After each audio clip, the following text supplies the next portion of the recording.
Running Back Nation, what is good? Sixers sickos, what is good? Welcome to Running Back Philly, brought to you by Game Time Ticket App and CLNS Media. Every single show is sponsored by Game Time Ticket App and CLNS Media. Thank you for sponsoring the channel. Go to Game Time Ticket App. Use the promo code CLNS for $20 off. Link is in the description. Check it out. Hold up. Let me get this up here. Give me 1 billion likes on the video, okay? Gary Trent Jr. is expected to pick between the Philadelphia 76ers and the New York Knicks.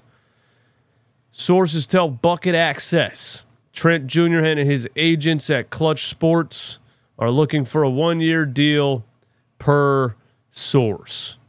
Now, Gary Trent Jr. is not a game changer by any means, but you got to love the fact that the 76ers are just continuing to try to add veteran bench players to this rotation. At the end of the day, you can't have too many guys like Gary Trent Jr. You can't get enough guys, you know, like Gary Trent Jr. Veteran NBA. I mean, he's only 25 years old, actually. I thought he was older than that. But experienced NBA veteran who is a good floor spacer, I would presume, off the bench for the 76ers if they make this move. Gary Trent Jr. last season, where am I at here? Where's 2024, bro? Where am I at? Gary Trent Jr. is 25 years old. Last season, 24-25, what did he do? 39% from 3. That's per 36. Portland. I remember he was drafted by Portland, right? And then he was traded to, dude, what did he do? He was traded to Toronto. Okay, yeah. He was traded to Toronto. People in the chat are going to hate this video because dude, kid made another video. You don't even know what you're talking about. Here we go. Last year, he shot 39% from 3 on 6.4 attempts. That's really all you need to look at when it comes to Gary Trent Jr. You know, off the bench, 39% three-point shooter on 6.4 attempts. Definitely a one-trick pony, a guy who is going to be there when he's hot, and when he's not, he's going to give you a whole bunch of nothing. I remember him lighting up the 76ers a couple of times. You know, I would never voluntarily watch a Toronto Raptors game, especially in recent years. But anytime they played the Sixers, I definitely remember Gary Trent Jr. Here he is in 2022. He dropped 30 on the Sixers. That's probably the only memory I have of really of Gary Trent Jr. But again, experienced NBA role player off the bench who's a floor spacer. I like it. You can't have enough guys like Gary Trent Jr. You know, so the Sixers adding players, like if they do add Gary Trent, if he chooses Philly over New York, you know, adding players like Caleb Martin, Gary Trent Jr. and guys like that, it's just veteran level NBA scorers that the Sixers have struggled to have on their roster around Joel Embiid, Tyrese Maxey for a long time. You know, you look at it like last season when it really broke down, you know, when it was Maxey and Embiid trying to carry the load through the playoffs, when it really broke down and say the offense became stagnant or Embiid was hurt and Maxey was having an off game, who were you really relying on, bro? You know, Tobias Harris, like Kendrick Perkins says, was showing up with a bag full of napkins and straws, you know, instead of chicken sandwiches. He brought you nothing. You know what I'm saying? So when it really came down to it last season, you were relying on vet minimum Kelly Oubre to pull some magic out of his ass. Pause. You know what I'm saying?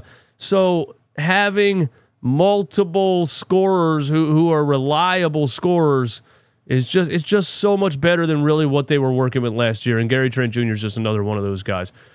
So, you know, shout out to that. We'll see if they get it done. It would be a 1-year minimum deal in which, like, the NBA salary cap right now, the NBA is in like a transition period, you know, as they go to the new CBA. So a lot of players like Gary Trent Jr. are kind of stuck in limbo here and are you know, looking to take a 1-year deal to basically sign a longer deal with a team next season. So I do think it would be a rental. Gary Trent Jr. would, but you know, 1-year minimum. Yeah, go ahead and do it. You know what I mean? And I think Gary Trent should look at this team and say, I have an opportunity to be a big-time scorer, at least off the bench on this squad, and earn myself another contract after next season. So I hope he picks Philly. I think it's a good addition. I don't see why not. I don't see why anyone would be against it. But if you are against it, let me know in the comments. Also, this happened yesterday. Kyle Lowry signs a 1-year deal with the 76ers. So Kyle Lowry comes back. He was floating around in free agency. He was looking for more money. He had to accept reality that you are 39 years old. And if you want to keep playing in the NBA, you're just going to have to take what's out there. So he signs a 1-year deal. He will sign a 1-year deal with the Sixers on a vet minimum, which for Kyle Lowry should be about $3.3 million.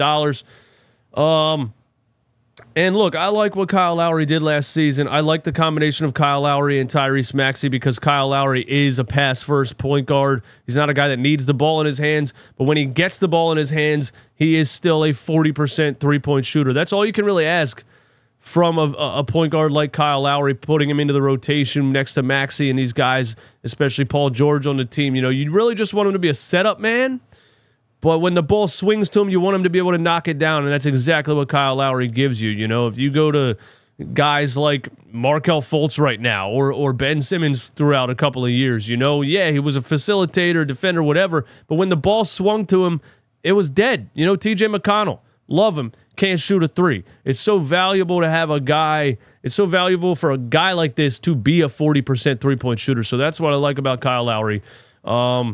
And again, adding players like Gary Trent Jr., Caleb Martin, and all of these NBA-level scorers, you would be relying less on guys like Kyle Lowry. So, yeah, Kyle Lowry gave us goose eggs in the playoffs, but it's basically your roster. If your roster is set up so that, or lack thereof, if your roster is built to the point where Kyle Lowry giving you a goose egg matters, then you fail roster-wise, is what I'm trying to say. You know what I mean? Your roster in today's NBA with a 39-year-old player should be set up to the point where if that 39-year-old player gives you 15, that's great. If he gives you 0, who cares?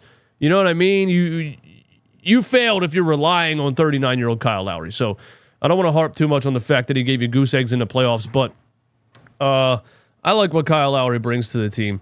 And I'm happy he signed a 1-year deal. CJ Sports Talk, my guy in the Discord just a minute ago, said if Kyle Lowry starts, I'm rioting. It's interesting, man. Of course, Nick Nurse loves him. And I like the combination of Lowry and Maxey. I love Tyrese Maxey in the Allen Iverson-esque shooting guard role, coming off his screens, getting downhill, going a million miles per hour the whole game. He's completely unstoppable. And having a pass-first point guard on the floor with him, who can also, play off ball and catch and shoot, is great for Maxey. So I personally would not riot if Kyle Lowry is the starting point guard. Again, it's just the fact that your roster should be good enough that it doesn't matter if Kyle Lowry has a bad playoff game. You know what I'm saying? So here's the Sixers roster right now. Tyrese Maxey, Kelly Oubre, Paul George, Caleb Martin, Joel Embiid, Kyle Lowry, Andre Drummond, Eric Gordon, Ricky Council, Jared McCain. And they could add Gary Trent Jr. to that bench rotation.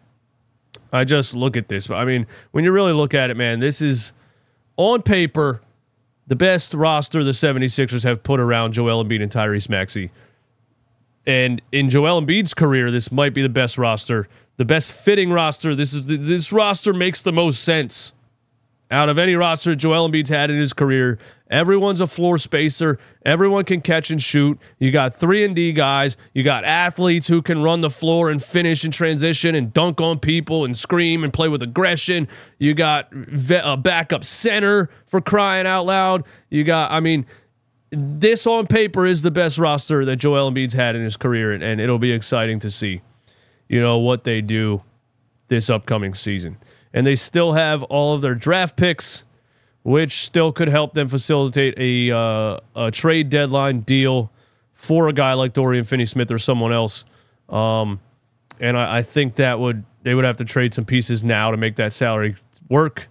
But they probably, outside of this Gary Trent Jr. signing, if they get that done, I would say the Sixers are probably done dealing this offseason. This is probably what the roster is going to look like to start the season, and I'm excited for it. Speaking of done dealing, I Google the NBA salary cap. It gives me a damn headache every time I look at it. But, you know, y'all experts in the chat, there's always some experts in the chat that type 16 paragraphs and know every single detail of everything, which is fucking insane. Do you guys go outside? But, you know, here's the salary cap, and the 76ers, at least according to SportRack.com, are hard capped at the first apron, which means they can't go over $178 million. They got, according to SportRack, there's people in the Discord telling me they're not hard capped, but basically, one of the deals they made, maybe waiving Paul Reed, maybe something else, hard capped them at the first apron so they wouldn't be able to go over $178 million. That leaves them with $6.3 million in salary cap space right now. A Gary Trent Jr. contract, a 1-year contract, would take part of that $6.3 million. So, you know, we'll see, man. I don't want to get into the nitty-gritty details of the first apron, second apron, hard caps, all these exceptions to CBA. I'm not going to sit here and read the fucking CBA, bro. You know what I mean? It's a 100 million page complicated mess. But anyway, there's the salary cap, the Sixers. Let me know. Are they hard capped or not? This website's telling me they're hard capped. I don't fucking know, dude. But anyway, yeah, there you go, man. The Sixers could sign Gary Trent Jr. Kyle Lowry resigns, and this could be what their roster looks like, most likely looks like, heading into this upcoming season. All right? I'll see you guys live on Monday. Thank you for tuning in. We out.